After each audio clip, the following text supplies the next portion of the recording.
നമസ്കാരം, news star ന്യൂസിലേക്ക് സ്വാഗതം. ഞാൻ ഫിറോസ്. പ്രധാന വാർത്തകൾ. ജലോത്സവങ്ങളുടെ പൂരമായ നെഹ്റു ട്രോഫി ജലോത്സവത്തിന്റെ ഭാഗ്യചിഹ്നത്തിന്റെ പേരിടൽ നടത്തി. കളക്ടറേറ്റ് കോൺഫറൻസ് ഹാളിൽ നടന്ന ചടങ്ങിൽ എക്സൈസ് വകുപ്പ് മന്ത്രി എം ലിജു ഭാഗ്യചിഹ്നത്തിന്റെ പേരിടൽ നടത്തി. വേഴുവെന്നാണ് ഭാഗ്യചിഹ്നത്തിന്റെ നാമകരണം ചെയ്തത്.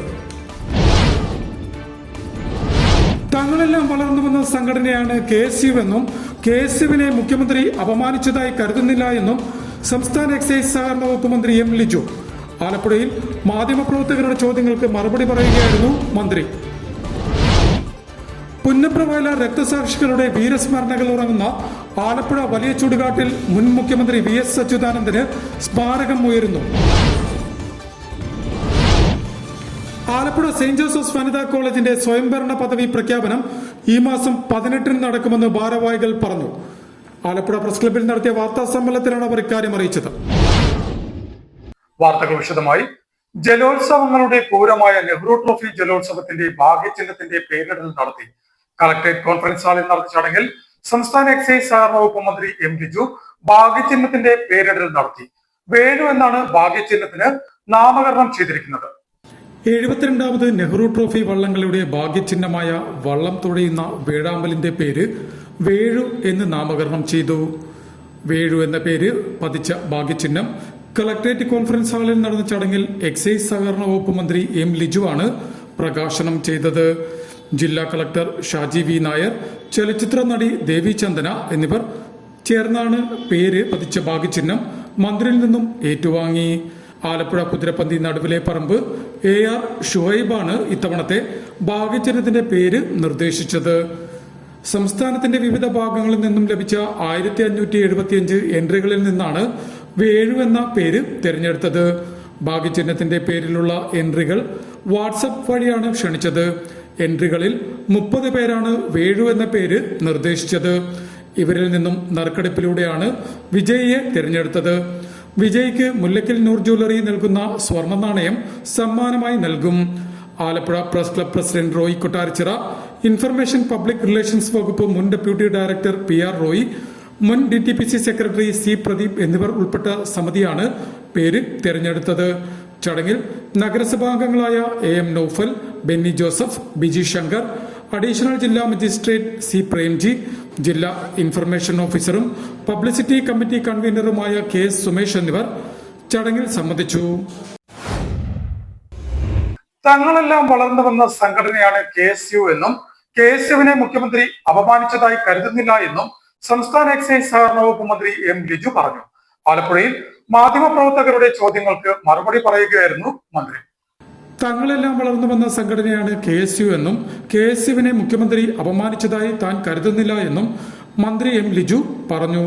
ആലപ്പുഴയിൽ മാധ്യമപ്രവർത്തകരുടെ ചോദ്യങ്ങൾക്ക് മറുപടി പറയുകയായിരുന്നു മന്ത്രി. ആലപ്പുഴയിലെ KSU പ്രവർത്തകരെ, KSU നേതാക്കന്മാരെ മർദ്ദിച്ചത് ഒരിക്കലും ന്യായീകരിക്കാൻ കഴിയാവുന്ന ഒരു നടപടിയായിരുന്നില്ല. അന്നു മുതൽ തന്നെ UDF-ഉം കോൺഗ്രസും എല്ലാ സംഘടനകളും അതിനെ അതിശക്തമായി അപലപിച്ചാണ്. അതുമായി ബന്ധപ്പെട്ട പോലീസ് ഉദ്യോഗസ്ഥന്മാർക്ക് നേരെ ശക്തമായ നടപടിയാണ് സർക്കാർ സ്വീകരിച്ചത്. നിലവിൽ ആരൊക്കെ അതിനെക്കുറിച്ച് ഉൾപ്പെട്ടിട്ടുണ്ടെന്നുള്ള അന്വേഷണവും നടക്കുന്നുണ്ട്. എൻ്റെ റിപ്പോർട്ട് സ്വാഭാവികമായും ഗവൺമെൻറ് മുമ്പിലുണ്ടെങ്കിൽ കുറ്റക്കാർക്കെതിരെ നടപടി ഉണ്ടാവും. അതിപ്പോൾ അതല്ലാതെ നമ്മൾ ബാക്കിയൊക്കെ ഊഹാപോഹങ്ങളാണല്ലോ. അപ്പം നമുക്കിപ്പോൾ നടപടി കൃത്യസമയത്ത് എടുക്കേണ്ട സമയത്ത് എടുക്കുമെന്നാണ് ഞാൻ കരുതുന്നത്. അല്ല, ഞാൻ പറഞ്ഞല്ലോ, അത് നമുക്ക് ഈ ഇത്തരത്തിൽ റിപ്പോർട്ടുണ്ട് എന്ന് പറയുന്നതല്ലാതെ കൃത്യമായി ആ ഒരു ധാരണയില്ലല്ലോ. റിപ്പോർട്ടിന്റെ കണ്ടന്റ് എന്താണെന്ന് എനിക്കറിയില്ല. അപ്പോൾ സ്വാഭാവികമായും അത്തരമൊരു അറിയാൻ വയ്യാത്തൊരു കാര്യത്തെക്കുറിച്ച് പരാമർശിക്കുന്നത് ശരിയല്ല. പക്ഷെ ആരെയും സംരക്ഷിക്കേണ്ടി ഇപ്പോൾ കുറ്റം ആരെങ്കിലും KSU പ്രവർത്തകരുടെ ദേഹത്ത് അല്ലെങ്കിൽ KSU പ്രവർത്തകരെ എന്നുള്ളതല്ല. KSU പ്രവർത്തകരെയാകുമ്പോൾ ഞങ്ങൾ കൂടുതൽ അല്ലെങ്കിൽ അതിലൂടെ വന്ന ആളുകളെന്ന നിലയിൽ KSU യൂത്ത് കോൺഗ്രസ് പ്രവർത്തകരെ സംരക്ഷിക്കേണ്ട ഉത്തരവാദിത്വം തീർച്ചയായിട്ടും ഈ ഗവൺമെന്റ് ഉണ്ട്. അതോടൊപ്പം തന്നെ ഏതൊരു വ്യക്തിയെയും, അത്തരത്തിൽ പ്രതിഷേധിക്കുന്ന ഏതൊരു വ്യക്തിയെയും ഇത്തരത്തിൽ മർദ്ദിക്കാനുള്ള അവകാശം ഒരു ഫോഴ്സിനുമില്ല. വന്നവിടെ തോമസിനെയും അജയ് ജോൽ കുര്യാക്കോസിനെയും മറ്റ് കുട്ടികളെയും ഒക്കെ ആക്രമിച്ചത് മൃഗീയമായ രീതിയിലാണ്. അതിനകത്ത് എല്ലാ പരിധികളും ലംഘിച്ചു. നമുക്കൊരു സമരത്തിൽ പങ്കെടുക്കുന്ന ചെറുപ്പക്കാരെ പ്രതിരോധിക്കുന്നതിന് പോലീസിന് ഉപയോഗിക്കാവുന്ന ഒരു ഫോഴ്സിന്റെ ഒരു പരിധിയുണ്ട്. ഇവിടെ ഇതെല്ലാ പരിധിയും ലംഘിച്ചുകൊണ്ടാണ് അവരുടെ തലയടിച്ച് തകർത്തത്. അപ്പോൾ അത്തരത്തിൽ പ്രവർത്തിച്ചവരെ ഒരാളെയും നിയമത്തിൻ്റെ കരങ്ങളിൽ നിന്നും ഒരാൾ നിയമത്തിൻ്റെ കരങ്ങളിൽ നിന്ന് രക്ഷപ്പെടരുത് എന്നുള്ളതാണ് ഞങ്ങളുടെ എല്ലാം നിലപാട്. മുഖ്യമന്ത്രിയുടെ തിരക്കുകൾ കൊണ്ടാകാം ഒരുപക്ഷെ KSU പ്രസിഡന്റിനെ മുഖ്യമന്ത്രിക്ക് കാണാൻ പറ്റാഞ്ഞതെന്നും ആലപ്പുഴയിൽ KSU പ്രവർത്തകരെ മർദ്ദിച്ചവരെ ഒരിക്കലും അംഗീകരിക്കാനാവില്ലെന്നും എം ലിജു കൂട്ടിച്ചേർത്തു. മർദ്ദനവുമായി ബന്ധപ്പെട്ട റിപ്പോർട്ട് സർക്കാരിന്റെ മുന്നിൽ വന്നാൽ കൃത്യമായ നടപടി ഉണ്ടാകുമെന്നും KSU പ്രവർത്തകരെ മർദ്ദിച്ചവരെയും അതിന് നിർദ്ദേശം നൽകിയവരെയും ഈ സർക്കാർ വെറുതെ വിടില്ല എന്നും മന്ത്രി കൂട്ടിച്ചേർത്തു. പുന്നപ്ര വയലാർ രക്തസാക്ഷികളുടെ വീരസ്മരണകൾ ഉറങ്ങുന്ന ആലപ്പുഴ വലിയ ചൂടുകാടിൽ മുൻ മുഖ്യമന്ത്രി VS അച്യുതാനന്ദന് സ്മാരകം ഉയരുന്നു. ആലപ്പുഴ ന്യൂസ് സ്റ്റാർ ന്യൂസ് തയ്യാറാക്കിയ പ്രത്യേക റിപ്പോർട്ടിലേക്ക്. പുന്നപ്ര വയലാർ സമരഭടന്മാരുടെ ധീരസ്മരണകൾ അലയടിക്കുന്ന ആലപ്പുഴ വലിയ ചൂടുകാട് രക്തസാക്ഷി മണ്ഡപത്തിനരികെ സമര നായകനായ മുൻ മുഖ്യമന്ത്രി VS അച്യുതാനന്ദന് സ്മാരകം ഉയരും. തന്റെ ഉറ്റ സഖാക്കൾ അന്തിയുറങ്ങുന്ന മണ്ണിൽ VSന്റെ മൃതദേഹം സംസ്കരിച്ച സ്ഥലത്താണ് സ്മാരകം ഉയരുന്നത്. VSന്റെ അനുസ്മരണ ദിനമായ ജൂലൈ 21 പൂർത്തിയാകുന്ന വിധത്തിലാണ് നിർമ്മാണം ഇപ്പോൾ പുരോഗമിക്കുന്നത്. പ്രതിപക്ഷ നേതാവ് പിണറായി വിജയൻ സ്മാരകം ഉദ്ഘാടനം ചെയ്യും. രക്തസാക്ഷി ഭൂമിയായ ഇവിടെ ഇതുവരെ വ്യക്തിഗത സ്മാരകങ്ങൾ നിർമ്മിച്ചിട്ടില്ല.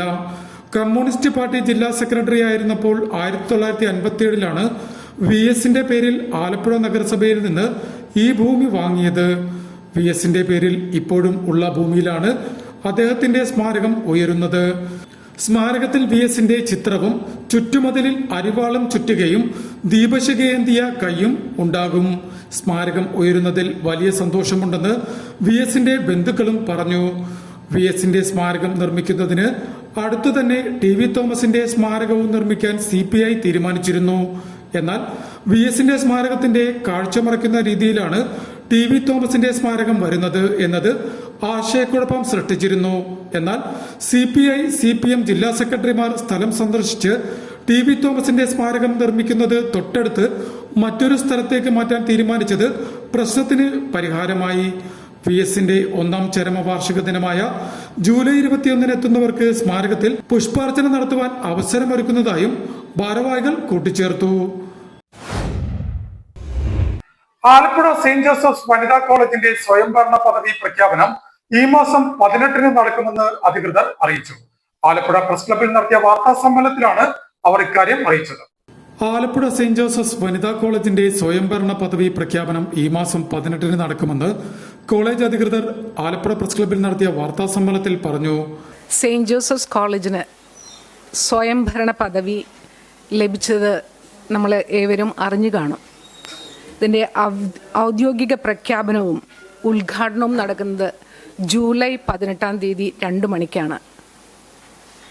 സെയിൻറ്റ് ജോസഫ്സ് കോളേജ് 1954 തുടങ്ങി 72 വർഷം കഴിയുമ്പോൾ ഒരു മികവിൻ്റെ അംഗീകാരം എന്നോണം ലഭിച്ച ഒരു പദവിയാണ് ഓട്ടോണമസ് പദവി. ഇതൊരു അംഗീകാരമാണ്, ഒരു പദവിയാണ്, തുടർച്ചയായ മികവിനുള്ള അംഗീകാരം. ഇനി എന്താണ് ഓട്ടോണമസ് പദവി? ഗവൺമെൻറ്റിൻ്റെയും യൂണിവേഴ്സിറ്റിയുടെയും നിയമപരിധിക്കുള്ളിൽ നിന്നുകൊണ്ട് അഡ്മിഷൻ എടുക്കുവാനും പുതിയ കോഴ്സുകൾ തുടങ്ങുവാനും പരീക്ഷകൾ നടത്തുവാനും സമയബന്ധിതമായി പരീക്ഷാഫലം പ്രസിദ്ധീകരിക്കുവാനും കോളേജിന് ലഭിക്കുന്ന ഒരവസരം കൂടിയാണ്. കൂടാതെ ഫോറിൻ കൊളാബറേഷൻ, നൂതനമായ പ്രോജക്റ്റ് ഒക്കെ ഇംപ്ലിമെൻ്റ് ചെയ്യാൻ പദവി പ്രഖ്യാപനത്തിന്റെ ഭാഗമായി നടക്കുന്ന ചടങ്ങിൽ ഡീകോളാഷ് 2026 ലോഞ്ചിങ്ങും നടക്കുമെന്നും അധികൃതർ പറഞ്ഞു. 18 ഉച്ചയ്ക്ക് 2 കോളേജ് ഓഡിറ്റോറിയത്തിൽ നടക്കുന്ന ചടങ്ങ് KC വേണുഗോപാൽ MP ഉദ്ഘാടനം ചെയ്യും. പുതിയ സാങ്കേതിക വിദ്യ സംരംഭമായ ഇൻഡ്ലിംഗ്വ AI പ്രോജക്ട് മന്ത്രി റോജി M. ജോൺ ലോഞ്ച് ചെയ്യും. ആലപ്പുഴ രൂപതാ bishop doctor James Raphael Anapparambil, AD Thomas MLA, manager sister Gertrude Michael എന്നിവർ ചടങ്ങിൽ സംബന്ധിക്കും. അക്കാദമിക സൗകര്യങ്ങൾ വർദ്ധിപ്പിക്കുന്നതിനൊപ്പം പുതിയ കോഴ്സുകളടക്കം പരിഷ്കരണവും നടപ്പാക്കാൻ സഹായിക്കുന്നതാണ് പുതിയ പദവിയെന്നും കേരള സർവകലാശാലയുമായി അഫിലിയേറ്റ് ചെയ്ത കോളേജിന് NAC A+ ഗ്രേഡും KRFൽ 18ാം റാങ്കുമുണ്ടെന്നും college principal doctor sister AA Usha, English വിഭാഗം മേധാവി ഡോക്ടർ അഞ്ജലി ജോർജ്, സിസ്റ്റർ റീന തോമസ് എന്നിവർ ആലപ്പുഴ പ്രസ് ക്ലബ്ബിൽ നടത്തിയ വാർത്താ സമ്മേളനത്തിൽ അറിയിച്ചു. പ്രധാന വാർത്തകൾ ഒരിക്കൽ കൂടി. ജലോത്സവങ്ങളുടെ പൂരമായ നെഹ്റു ട്രോഫി ജലോത്സവത്തിന്റെ ഭാഗ്യചിഹ്നത്തിന്റെ പേരിടൽ നടത്തി. കളക്ടറേറ്റ് കോൺഫറൻസ് ഹാളിൽ നടന്ന ചടങ്ങിൽ എക്സൈസ് വകുപ്പ് മന്ത്രി എം ലിജു ഭാഗ്യചിഹ്നത്തിന്റെ പേരിടൽ നടത്തി. വേഴുവെന്നാണ് ഭാഗ്യചിഹ്നത്തിന്റെ നാമകരണം ചെയ്തത്. തങ്ങളെല്ലാം വളർന്നുവന്ന സംഘടനയാണ് KSU എന്നും KSUവിനെ മുഖ്യമന്ത്രി അപമാനിച്ചതായി കരുതുന്നില്ല എന്നും സംസ്ഥാന എക്സൈസ് സഹകരണ വകുപ്പ് മന്ത്രി എം ലിജു ആലപ്പുഴയിൽ മാധ്യമപ്രവർത്തകരുടെ ചോദ്യങ്ങൾക്ക് മറുപടി പറയുകയായിരുന്നു മന്ത്രി. പുന്നപ്ര വയലാർ രക്തസാക്ഷികളുടെ വീരസ്മരണകൾ ഉറങ്ങുന്ന ആലപ്പുഴ വലിയ ചുടുകാട്ടിൽ മുൻ മുഖ്യമന്ത്രി VS അച്യുതാനന്ദന് സ്മാരകം ഉയരുന്നു. ആലപ്പുഴ സെന്റ് ജോസഫ്സ് വനിതാ കോളേജിന്റെ സ്വയംഭരണ പദവി പ്രഖ്യാപനം ഈ മാസം 18-ന് നടക്കുമെന്ന് ഭാരവാഹികൾ പറഞ്ഞു. ആലപ്പുഴ പ്രസ് ക്ലബ്ബിൽ നടത്തിയ വാർത്താ സമ്മേളനത്തിലാണ് അവർ ഇക്കാര്യം അറിയിച്ചത്. ഇതോടെ വാർത്തകൾ കഴിഞ്ഞു. നമസ്കാരം.